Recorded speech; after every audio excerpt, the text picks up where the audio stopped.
শতাব্দীর বছরের প্রথম দিন এই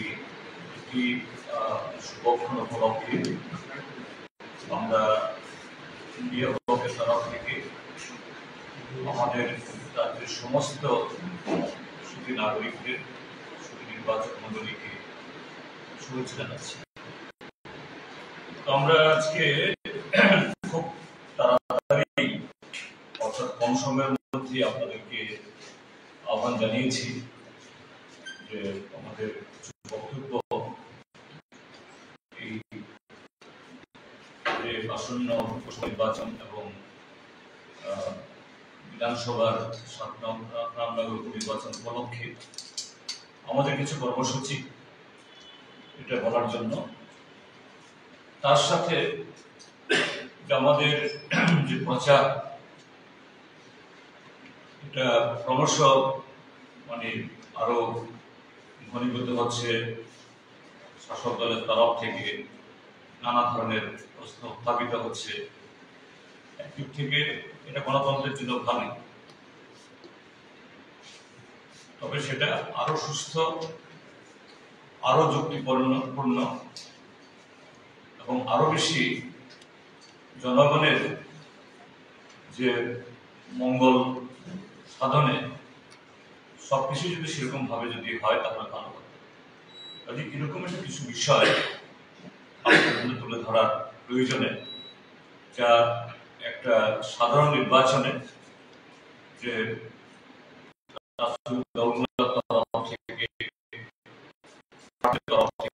সমস্ত কিছুতে একটা স্বচ্ছতা এই উপস্থিত করা দরকার, সেই আজকে আমাদের এই প্রেস কনফারেন্স। তার কথা সুদীর্ঘবাবুকে বলবো যে আমাদের যে সামনে কর্মসূচি সম্পর্কে একটু যদি আগেও বলা হয়েছে তারপর একটু কথা বলতে পারছি। সবাইকে নমস্কার। আপনারা জানেন আগামী 16 তারিখ অর্থাৎ মঙ্গলবার আমাদের ইন্ডিয়া ব্লকের প্রার্থীদের সমর্থনে দুটো পার্লামেন্ট নির্বাচনে প্রার্থীদের সমর্থনে সর্বভারতীয় সাধারণ সম্পাদিকা সিডব্লিউসি সদস্য শ্রীমতী প্রিয়াঙ্কা গান্ধী বাদ্রা উনি রাজ্যে আসছেন। শিডিউলটা এরকম, এবার স্পেশাল ফ্লাইট নিয়ে আসেন, কাজটাও হবে আসাম থেকে, আসামের প্রচার শেষ করে ত্রিপুরা আসছেন। ফ্লাইট টাচডাউন 2:20 থেকে 25-এর মধ্যে। তারপর ওখান থেকে ওনাকে নিয়ে রিসেপশন, গাড়ি ঘোড়া বাইক রিসেপশন করে ওনাকে নিয়ে আসা হবে সার্কিট হাউসের পাশে। ওখানে আমাদের একটা প্রচারের বড় বাস গাড়ি চেঞ্জ হবে, ওখানে উনি আমাদের প্রার্থীরা নেতৃত্ব ওনারা বাসে চলবেন এবং সেটা সার্কিট হাউস হয়ে বুদ্ধ মন্দির, উত্তর গেট হয়ে হারাদন সঙ্গে কর্নার চৌমুনি হয়ে বিদুরকর্তা চৌমুনি থেকে রাজবাড়ি দক্ষিণ গেট, তুলসীবতী হয়ে কামার চৌমুনি, সূর্য চৌমুনিতে কিছুটা সময় ওখানে সবকিছু দাঁড়াবে গাড়ি, এবং উনি গাড়ি থেকে সমবেত জনতা এবং ত্রিপুরাবাসীর উদ্দেশ্যে উনি কিছুক্ষণ কথা বলবেন। তারপর সেই গাড়ি আবার রোড শোর মাধ্যমে হোস্টেলেজ হয়ে প্যারাডাইস হয়ে বটতলা থেকে সোজা fire brigade to Kherchumani to Shankar Chaumuni to Durga Chaumuni গিয়ে ওখানে সমাপ্ত হবে এবং ওখান থেকে সোজা উনি এয়ারপোর্টে চলে যাবেন। আনুমানিক প্রায় 1.5 থেকে 2 ঘন্টার একটা প্রোগ্রাম। আগামী 16 তারিখ মঙ্গলবার এই প্রোগ্রামটা হতে যাচ্ছে। সকলের অংশগ্রহণ সহযোগিতা কামনা করছি এবং আমরা বিশ্বাস করি এতে করে কর্মী সমর্থক সাপোর্টারদের সকলের মনে এবং আম ভোটারদের মন চাঙ্গা হবে এবং এটা দারুণভাবে ভোটে তার প্রভাব পড়বে। আমাদের আস্তে আস্তে নির্বাচন তো ঘনিয়ে আসছে। জুমলা দল আজকে আপনারা জানেন জুমলা ঘোষণা করেছে সর্ববর্গের ক্ষেত্রে 1.5 ঘন্টা ধরে প্রেস মিট, মানুষের যা প্রত্যাশা বিগত 10 বছরের উপরে জিতলে আগামী 5 বছর কি করবে তারও কোনো সুনির্দিষ্ট বেকার, কৃষক এবং জিনিসপত্র যে মানুষের নাগালের বাইরে সুনির্দিষ্ট কোনো কিছু রূপরেখা নেই। আরেকটা জুমলা আজকে ওনারা প্রকাশ করলেন এবং সেটা খুব তড়িঘড়ি করেছে। 13 দিনের মাথায় 13 দিন আগে ম্যানিফেস্টো কমিটি গঠন করেছেন জুমলা পার্টি এবং 13 দিনের মাথায় এই আজকে তারা তাদের ম্যানিফেস্টো দিশাহীন একটা ম্যানিফেস্টো প্রকাশ করেছে। এটা নিয়ে আজকে সারা গদি মিডিয়া সারাদিন ধরে দেখি চলে সাংঘাতিক কিছু একটা। এটাকে নিয়ে গদি মিডিয়া এবং মিথ্যাচারের দল মানুষকে বোকা বানানো এবং ধোকা দেওয়ার জন্য প্রস্তুত। আমাদের এপিল থাকবে মিথ্যাচারে যেন কেউ ফাঁদে পা না দেয়, তাদের কথা কেউ বিশ্বাস করে না। যা করেছে, যা বলেছে তা করতে পারেনি।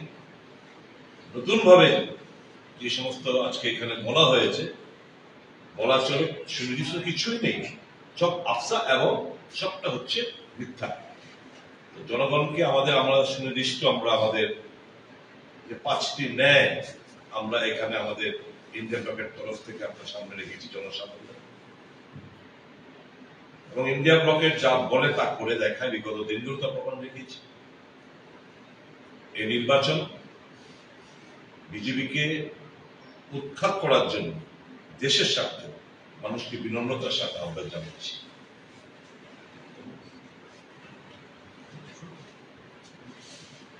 আরেকটা বিষয় যেটা নিয়ে আমার মনে হয়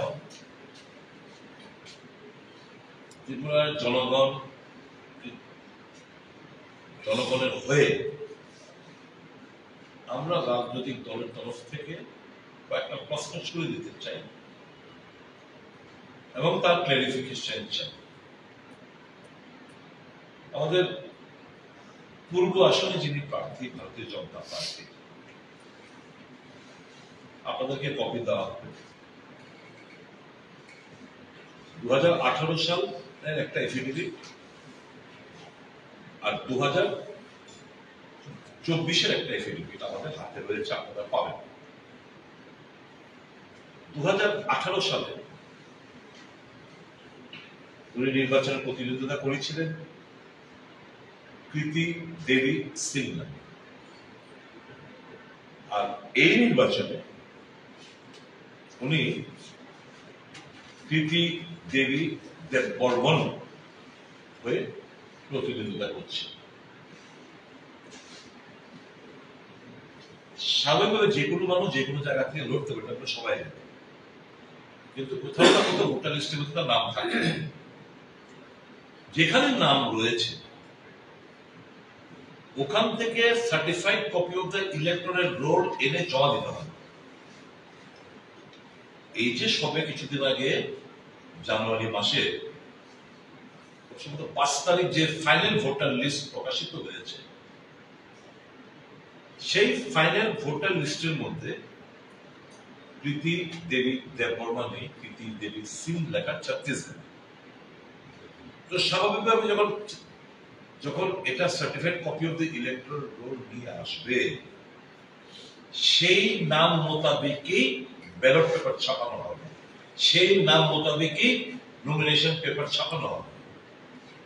এবার ধরুন certified copy of electoral roll এর পর উনি একটা এফিডেভিট করেছে, কোথাও ফার্স্ট ক্লাস ম্যাজিস্ট্রেটের কাছে একটা এফিডেভিট করেছে যে আমার নাম পরিবর্তন আমি করলাম, আমি কৃতি দেবী দেববর্ম নামে আমি এখন থেকে আজ থেকে পরিচিত হব। এই এফিডেভিট করার পর খবরের কাগজে ছাপতে দেওয়া ম্যান্ডেটরি, ছাপাতে হবে। কোন পত্রিকায় ছাপিয়েছেন, যদি চেঞ্জ করে থাকে, যদি এফিডেভিট করে থাকে, কোন পত্রিকায় ছাপিয়েছেন দয়া করে খবরের কাগজের এই ছাপানো পত্রিকাগুলো আপনারা দিন। আর certified copy of the electoral মোতাবেকই নমিনেশন পেপার ছাপানো হয়। এই যে আমরা সন্দেহ প্রকাশ করছি ইলেকশন কমিশনের ভূমিকা নিয়ে, শুনতে হয়তো অনেকের কাছে খারাপ লাগতে পারে যে আপনারা ওরা অটোনমাস বডি তারা এই সমস্ত নিয়ে প্রশ্ন তুলছে। স্বামী প্রশ্নটাই কারণ certified copy of the electoral যদি সে প্রকল্প জমা দেয়, আমরা বিনম্রতার সাথে ইলেকশন কমিশন অফ ইন্ডিয়া এবং এখানে যারা রয়েছেন সিও থেকে শুরু করে ওখানকার আরো তাদের কাছে আমরা ইন্ডিয়া মঞ্চের তরফ থেকে আমরা ডিমান্ড করছি এই certified copy of the electoral roll আপনি জনসমক্ষে আপনারা তুলে ধরুন, আমরা জানতে চাই এটার মধ্যে কি রয়েছে। এটা কোনো নাম নিয়ে প্রবলেম। এবার যখন আমরা পেজগুলো উল্টাই তখন দেখা যায় মাই এডুকেশনাল কোয়ালিফিকেশন, কোনো কারণ নেই, সবাই বড় বড় ডিগ্রি প্রাপ্ত হতে হবে এরকম বলি না। উনি 2018 সালে হিন্দিতে লিখছেন 10th পাস না ফেল কিছু 10th লরেটো কনভেন্ট স্কুল 1992 সাল। কবে? Loreto convent school 1992।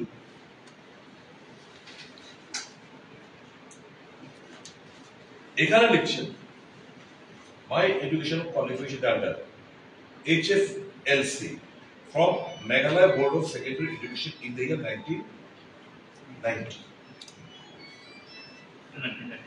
এটা হচ্ছে 1992 18 সালে যেটা এফিডেভিট জমা দিয়েছে, আর এখানে লিখছেন 1990। তো অবভিয়াসলি আইদার দিস ওয়াজ এই 18 সালের এফিডেভিট ফলসলি সোল্ড করেছে, নয়তো this has been falsely sold. আমরা উনার এডুকেশনাল যে কোয়ালিফিকেশনের সার্টিফিকেট এটা জনসমক্ষে তুলে ধরার জন্য এই ক্যান্ডিডেটদের কাছে আমরা বিনম্রতার সাথে আমরা দাবি জানাচ্ছি। 2018 আর কোনো কিছু লেখা নেই, জাস্ট হচ্ছে 10 1992। এবার এখানে HLC 1990 লেখার পর আরেকটা কোয়ালিফিকেশনও দিয়েছেন, diploma in rural management from institute of rural management Irma. খুব নামি একটা ইনস্টিটিউশন, ইরমা 1999 গুজরাটে। 1999 নাকি উনি, তাহলে 2008 এটা যদি হতো তাহলে 2018 সালে উনি এটা সাপ্রেস করলেন কেন? That is also a crime. আর এটা হচ্ছে সন্দেহটা আমরা কেন করছি, এটা কমন এডমিশন টেস্টের মাধ্যমে ইরমার মতো একটা ইনস্টিটিউশন কমন এডমিশন টেস্টের মাধ্যমে ভর্তি হতে হয়। আর উনার যা যোগ্যতা, যদি ধরে 10 পাস করেছেন, 10 পাস করে এই ইনস্টিটিউট ভর্তি হওয়ার কমন এডমিশন টেস্ট এপিয়ার করার কোনো সুযোগ নেই। তাহলে এই যে সার্টিফিকেট, এই যে ইরমার উনি যে দাবি করেছেন এবারকার এফিডেভিটে যে উনি ইরমা থেকে 1999 সালে মানে গুজরাটে যে ইনস্টিটিউশনটি উনি এখান থেকে diploma in rural management pass করেছেন, সেটারও সার্টিফিকেট গুলো তুলে ধরার জন্য আমরা ডিমান্ড জানাচ্ছি।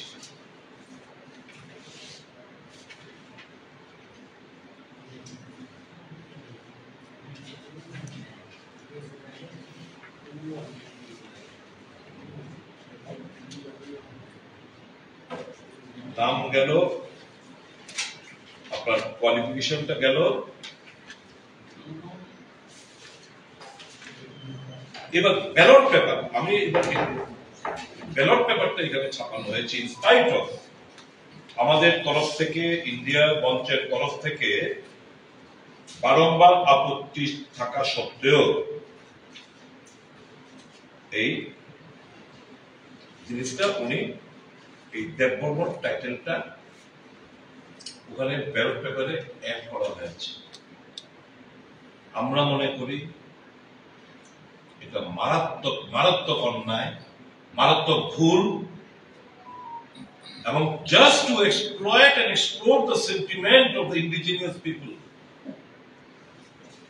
they have inserted the body. Also, এই সমস্ত সার্টিফিকেটের সঙ্গে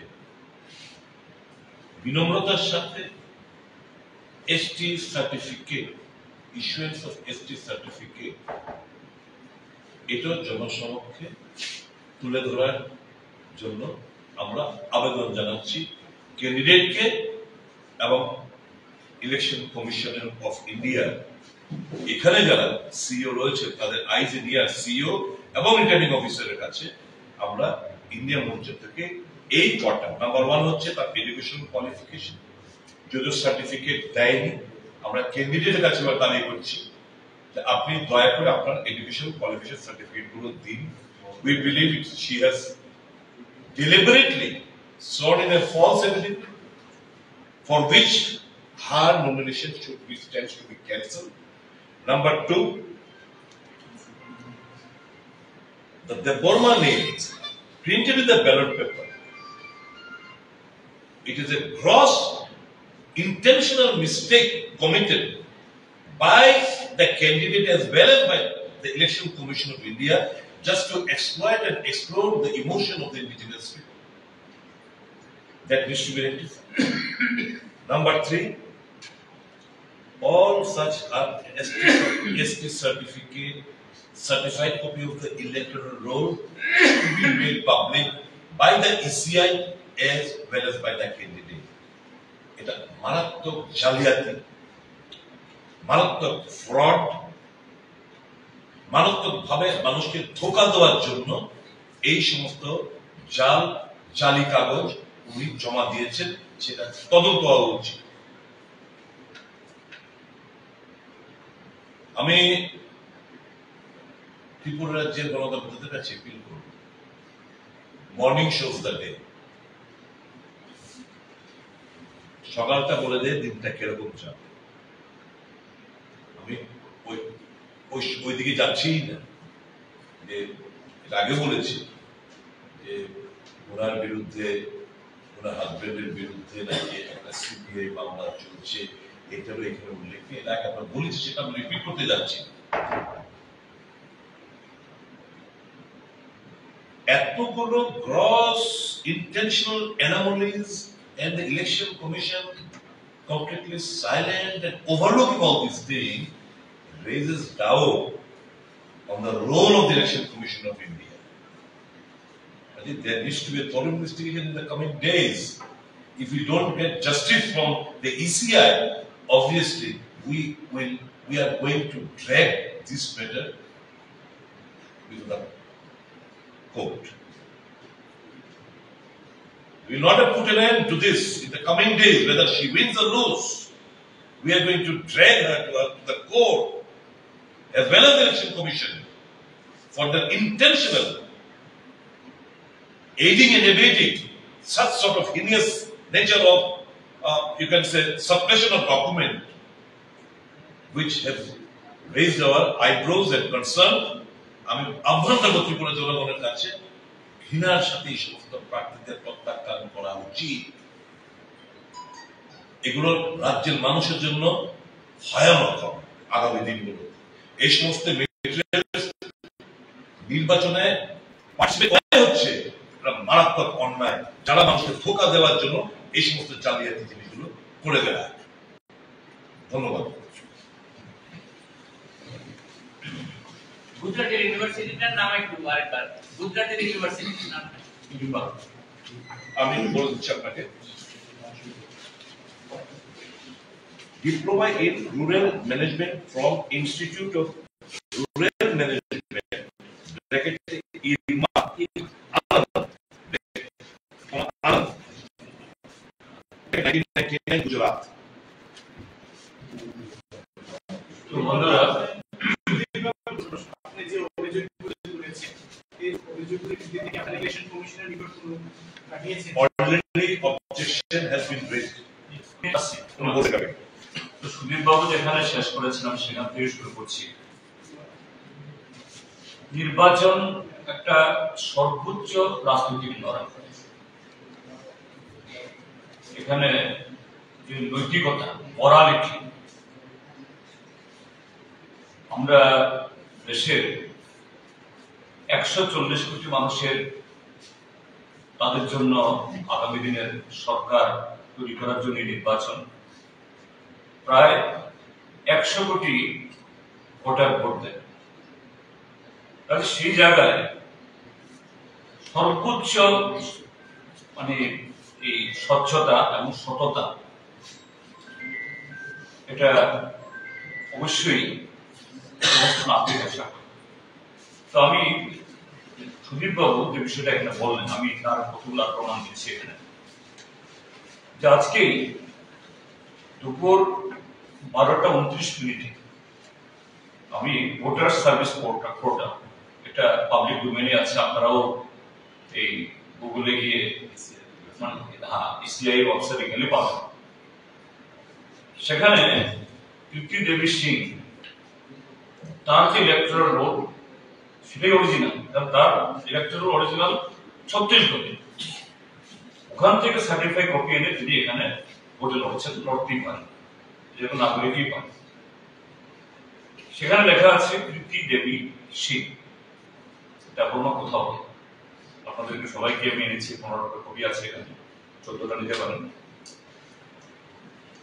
তো এরপর সার্টিফিকেট সম্পর্কে বলা হয়েছে এখানেও দেখুন, যে এই আমাদের যে মানে এই যে এফিডেভিট, বিধানসভা কি লোকসভা, সর্বোচ্চ কোয়ালিফিকেশন, হাইয়েস্ট কোয়ালিফিকেশন। তো তিনি 2018-এ সেখানে একটা এই বিধানসভার আসনে তিনি নির্দল লড়েছেন। সেখানে এফিডেভিট করার সময়তে তার সর্বোচ্চ কোয়ালিফিকেশন দিয়েছেন 10th পাস, 10th পাসও লিখেছেন 10th, and that also in 1992। তাহলে 92-তে তোমার 10, ওটাই হাইয়েস্ট। আমি পরের পৃষ্ঠাতে দিয়েছি, এখানে দেখবেন। সেখানে 2024-এর এফিডেভিটে তিনি 2 বছর পেছনে গিয়ে বলছেন, আমি SSLC from Meghalaya Board of Secondary Education in the year 1990। 4 বছর আগে আপনি বললেন 10th, আবার 4 বছর বাদে 2 বছর পেছনে দিয়ে আপনি বলছেন সেখানে SSLC পাস করতে মেঘালয়া বোর্ড। কিন্তু লরেটো কনভেন্টের কোনো উল্লেখই নেই। আমাদের যতটুকু জানা, লরেটো কনভেন্ট শিলংয়ের একটা খুবই পুরনো একটা প্রতিষ্ঠান।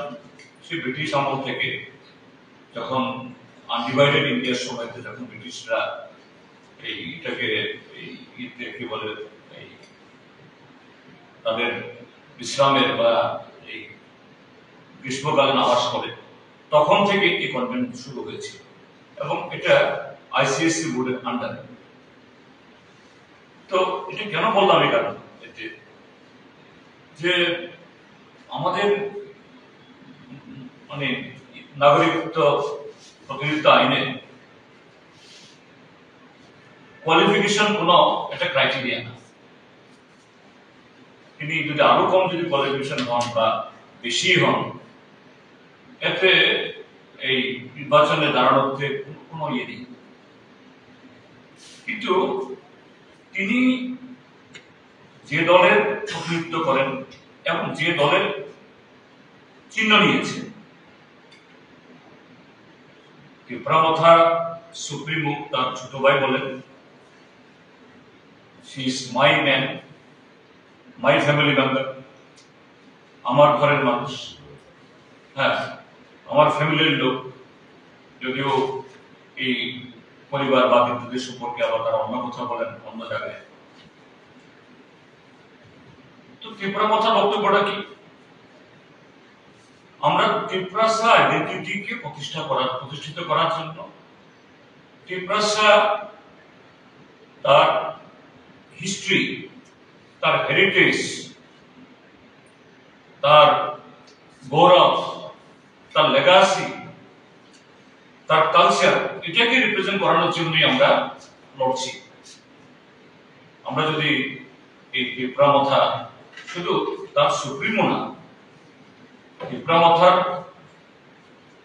বড় নেতা, বেঙ্গালী নেতা, ছোট নেতা, এদের প্রত্যেকটা বক্তব্য শুনলে মনে হয় তারাই একমাত্র বিশুদ্ধ পিউরেস্ট রিপ্রেজেন্টেটিভ অফ দি ত্রিপ্রাসাদ।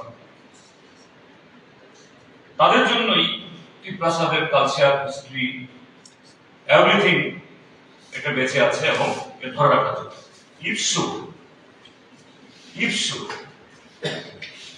আপনাদের সেই ত্রিপ্রাসা প্রতিনিধি তিনি, হ্যাঁ বিয়ে হতে পারে, আমি ওই অন্য রাজ্যে বিয়ে হওয়াটা আপত্তি এটা বলছি, যদিও তারা বলেন ত্রিপুরামথা এবং এরকম কিছু সংগঠন ত্রিপুরাতে আছে যে নন ট্রাইবালদের সাথে ট্রাইবাল মেয়েদের বিয়ে হলে পরে ওই ট্রাইবাল মহিলা যাতে এসটি অধিকার থেকে বঞ্চিত হন, এই আওয়াজ তারা তুলেন। যেমন তুলেন খ্রিস্টান হলে পরে তাদেরকে রিলিজ করতে হবে। তো এই ভদ্র মহিলা তিনি সেখানে বিয়ে হয়ে গেছে ছত্তিশগড়ের, কোথায় উনি দেবর্মা, উনি তো দেবর্মা কালচার, দেবর্মা সংস্কৃতি, ত্রিপুরাসা সংস্কৃতি ওটা অ্যাডপ্টই করে নেব।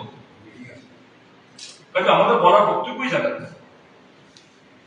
যে হ্যাঁ তিনি আমাদের শেষ মহারাজা বীর বিক্রম মাণিক্য বাহাদুরের নাতনি, কিরিট বিক্রম মাণিক্য বাহাদুরের এই মেয়ে। এ সম্পর্কে আমাদের কোনো সন্দেহ নেই, কোনো সন্দেহ নেই। কিন্তু তাদের যে claim, we are the only representative of the Triprasa, we are the champion for the Triprasa culture, its heritage, তো এখানে কোথায়? এটাই আমাদের বলার প্রশ্ন যে এইভাবে আমাদের ত্রিপুরাজ্যের সরল সিধে মানুষ তাদের যে ভক্তি, তাদের ভালোবাসা, তাদের যে ইমোশনকে এইভাবে ইমোশনালি এক্সপ্লয়েট করা, this is something a crime. এটা অনুচিত। এবং এইভাবে যে কোনো নির্বাচনে দাঁড়িয়ে ভোট লওয়ার চেষ্টা, এটা আরেক ধরনের ফ্রড। এ সম্পর্কে ত্রিপুরাতে নির্বাচন মন্ডলী সতর্ক হওয়া দরকার। এরপর দ্বিতীয় ভাগে আমি যে কথা বলতে চাইছি, নির্বাচনে প্রতিদ্বন্দ্বী দলগুলোর মধ্যে তর্ক হবে, বিতর্ক হবে, কর্মসূচি নিয়ে নানাভাবে আলোচনা হবে, সমালোচনা হবে। Most welcome. তার মধ্যে সততা অর্থাৎ বিবৃতি থাকা দরকার এবং তার মধ্যে গ্রহণযোগ্যতা থাকা দরকার। আমি একটা করে বলছি, আমাদের মাননীয় মুখ্যমন্ত্রী তিনি প্রায় সর্বত্র শুরু করেন মোদির আশা, মোদির বিশ্বাস, মোদির দিশা, মোদির নেশা। তো তার বাইরে ত্রিপুরার যে গত 6 বছর ধরে তারা শাসন করছে, মোদির সেই দিশা, মোদির সে আশা, মোদির সে নেশা, এই ত্রিপুরাজ্যের আর্থ, সামাজিক, সাংস্কৃতিক একটা রাজ্য মানে, একটা দেশ মানে শুধু কিছু পরিকাঠামো না, তার সাথে তার আত্মিক থেকে শুরু করে সবকিছুতেই একটা পরিবর্তন, ইতিবাচক পরিবর্তন চাই, সেগুলো আছে। তার কোনো পরিসংখ্যান দিতে পারেন? গত 6 বছর বিজেপি সরকার আসার আগে এই ত্রিপুরা রাজ্যে এখানকার সোশিও ইকোনমিক যে তার পরিস্থিতি, পজিশন কিরকম ছিল, তারপর থেকে কিভাবে তারা সে পরিবর্তন এনেছেন তার কোনো ডেটা আছে? আর এটা বলার পরেই এরপরে বলছেন নাকি ইন্ডিয়া ব্লকের কোনো ইস্যুই নেই, বিভ্রান্তি। বলছেন এখন আর ত্রিপুরা যে ভোটে কোনো কারচুপি হয় না, চুরি হয় না, ভোটে ডাকাতি হয় না। কখন হয়েছিল? মাননীয় মুখ্যমন্ত্রীকে বলল কখন হয়েছিল, এখন হয় না, বুঝলাম। তাহলে কখন হতো, কিভাবে হতো, তার কি নজির আছে? আর এটা আসতে গিয়ে বিগত দিনের কিছু ঘটনা, হ্যাঁ, যে কোনো সময়, যে কোনো সরকার থাকার সময়তে কিছু যে আনওয়ান্টেড কিছু ইনসিডেন্ট হয়, আমাদের এগুলোতে অ্যাডমিট করতে কোনো অসুবিধা নেই। যেমন সেই বামফ্রন্ট সরকার সময়তেও, বা এখানে কংগ্রেস সরকার ছিল যখন, কংগ্রেস যুব সঙ্গীর জোট সরকার সময় ছিল, কিছু আনওয়ান্টেড হয়েছে।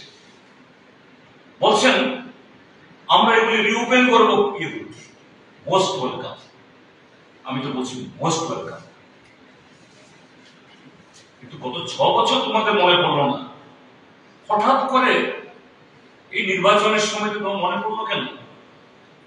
তাহলে সেই জায়গাতে আমি বলবো, তাহলে 1990 ইংরেজিতে এডিসি ইলেকশনে এই মোহনপুর আমাদের বর্তমান মন্ত্রিসভার 2 নম্বর মন্ত্রী যিনি, তার নির্বাচনী ক্ষেত্রে অরুণ দেব নামে একজন এডিসি ইলেকশনের সময়তে বুথের ভিতরে খুন হয়েছে।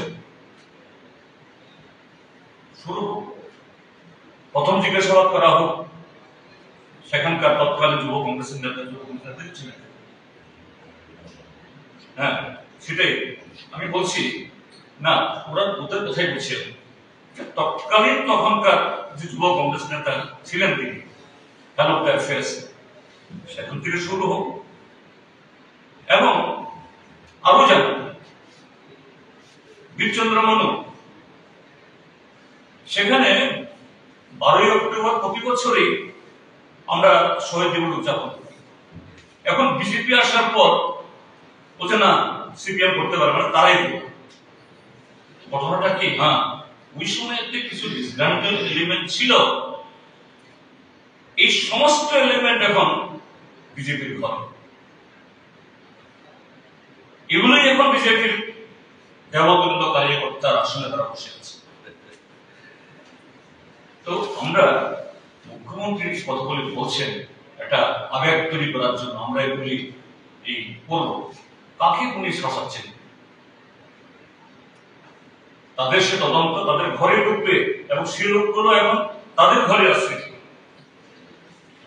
দ্বিতীয় যে বিষয়টা আসছে সেটা আরো বাড়ানো, যে রতনলাল নাথ খুবই সিনিয়র মোস্ট পলিটিশিয়ান এবং রাজ্যের এখন আইনমন্ত্রীও বটে, আইনমন্ত্রী, পরিষদীয় মন্ত্রী, কদিন আগে শিক্ষার খুব পরে 12টা বাজিয়ে গেছেন।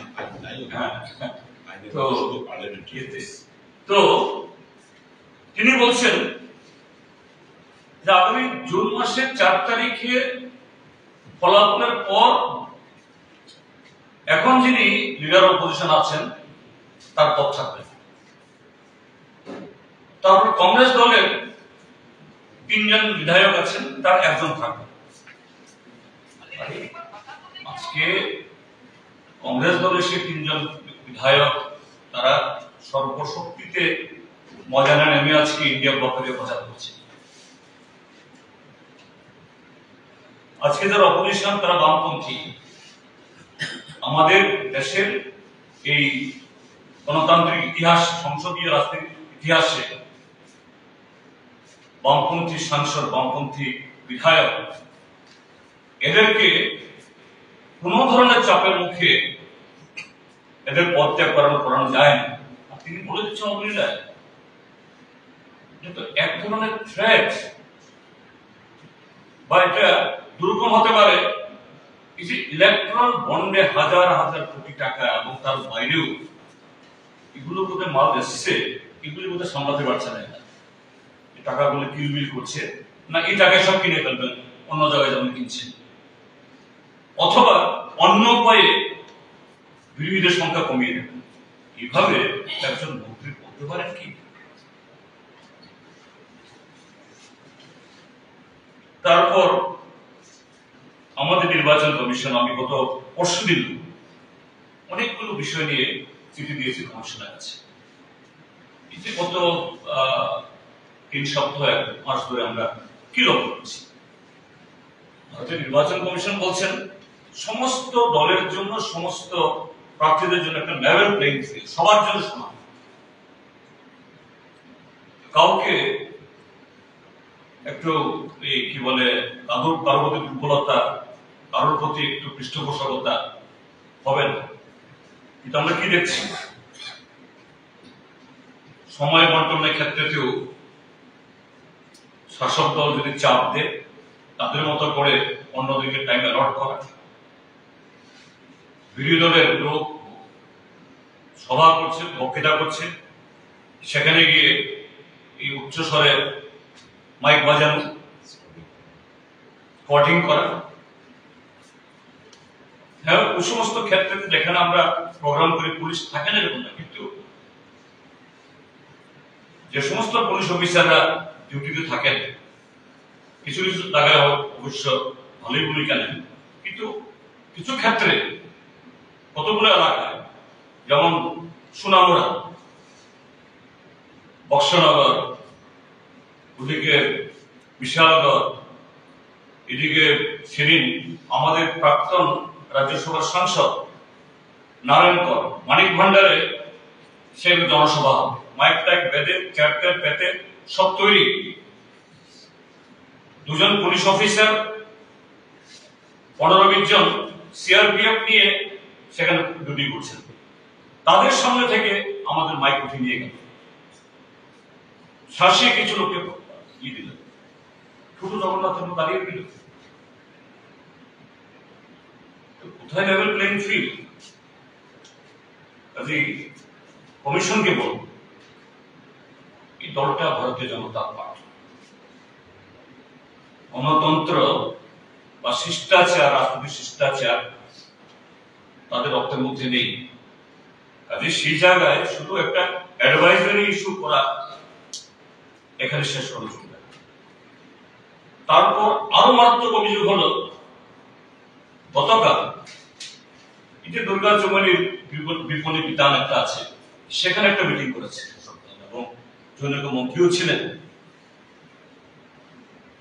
এই প্র্যাকটিস গত অগাস্টে বক্সনগর এবং ধনপুরে নির্বাচনে তারা আকসার করেছে। তখন এই পশ্চিম ত্রিপুরা আসনের যিনি এখন রিটার্নিং অফিসার, তিনি তখন ডিস্ট্রিক্ট ইলেকশন অফিসার ডিএম ছিলেন সিপাহীজলা। তখন কোনো ভূমিকা আমরা দেখি।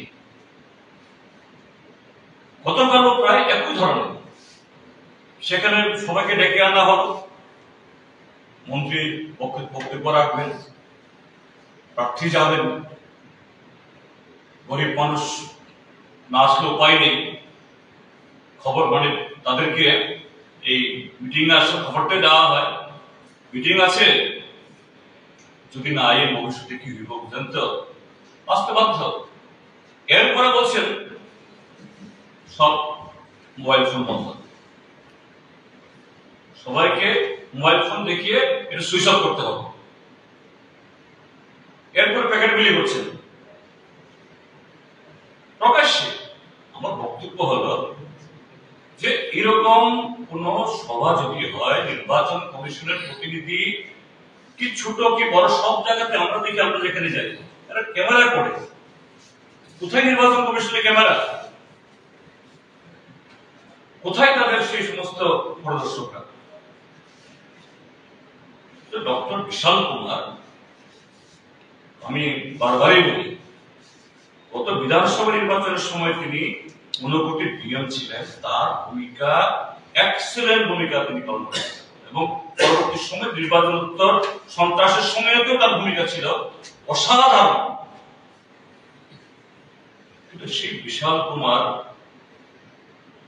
তার বিশালত্ব দেখাতে পারছেন না। আজ প্রচারের আরো কটা দিন আছে এবং 19 তারিখ সে মুখ্যম দিন, যে নির্বাচন কমিশন দেখো শাসক দল এরকম ভাবেই আরো অভিযোগ পাওয়া যাচ্ছে, বিশেষ করে 7 রামনগর বিধানসভা কেন্দ্রে ওই দশমীঘাট, তারপরে রাজনগর না সংখ্যালঘু এলাকা, সেখানকার প্রায় সমস্ত ভোটারদের এপিক কার্ড শাসক দলের লোকেরা তুলে নিয়ে গেছে। নির্বাচন কমিশনকে বলবো তাদের একটা টিম যাক, তাদের একটা টিম, যে এরকম ঘটনা, এরকম নানা রকম অভিযোগ উঠে আসছে, ঘটনা কতটুকু সত্য।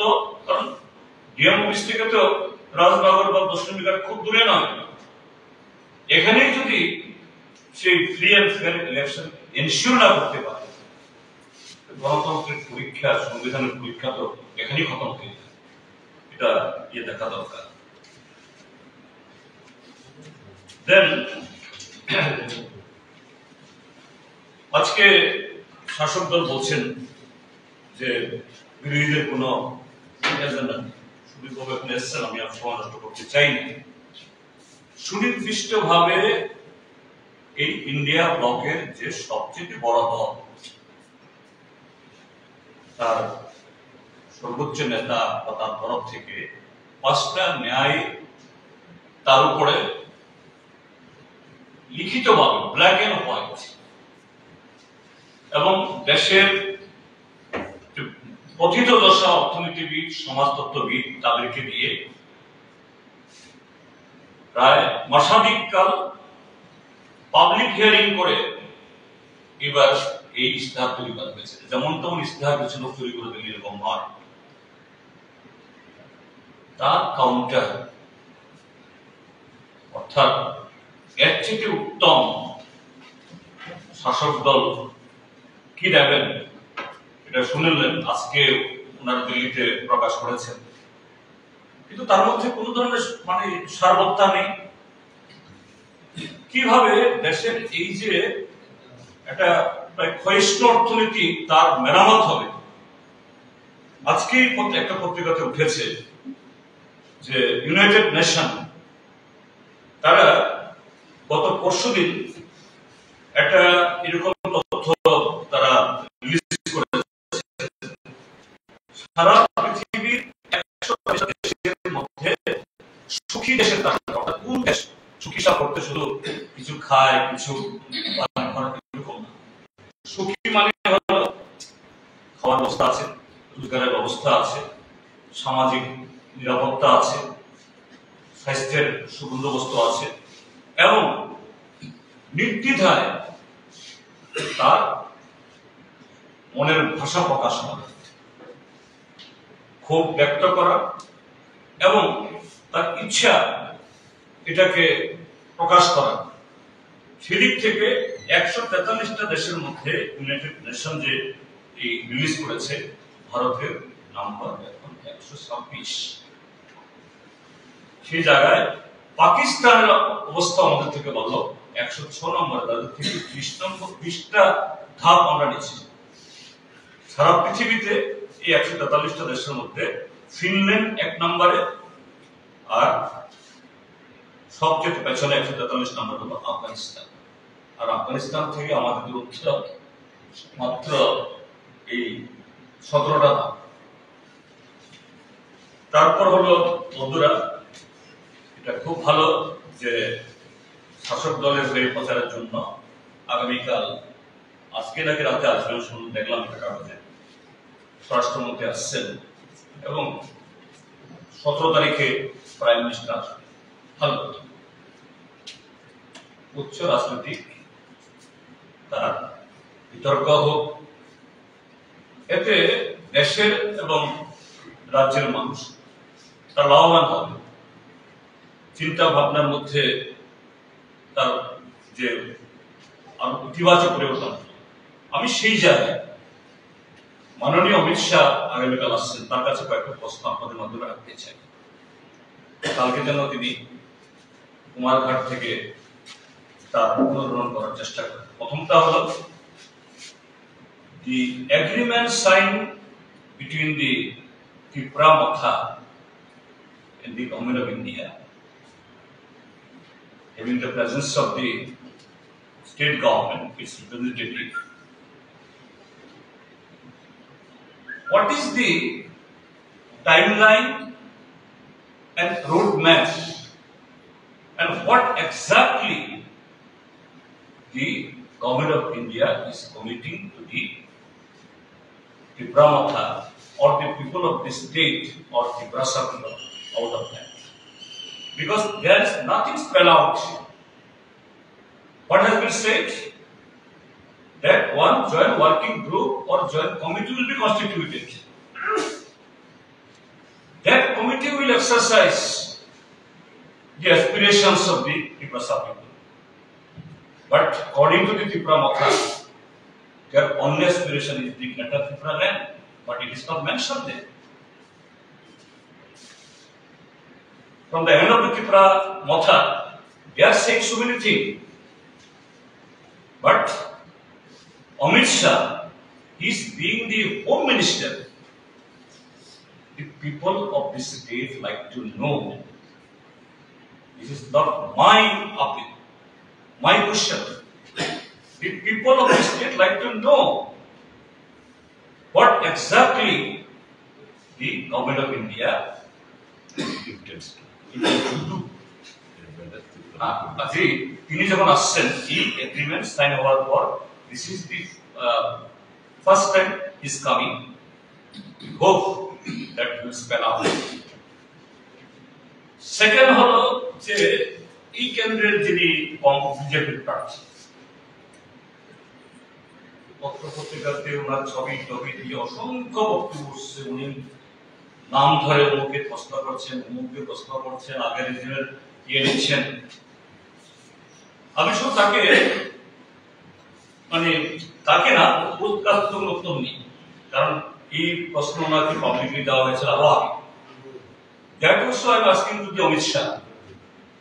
Why Biplab Kumar Dev was toppled down after 4 years of his tenure in the office of the Chief Minister? Why?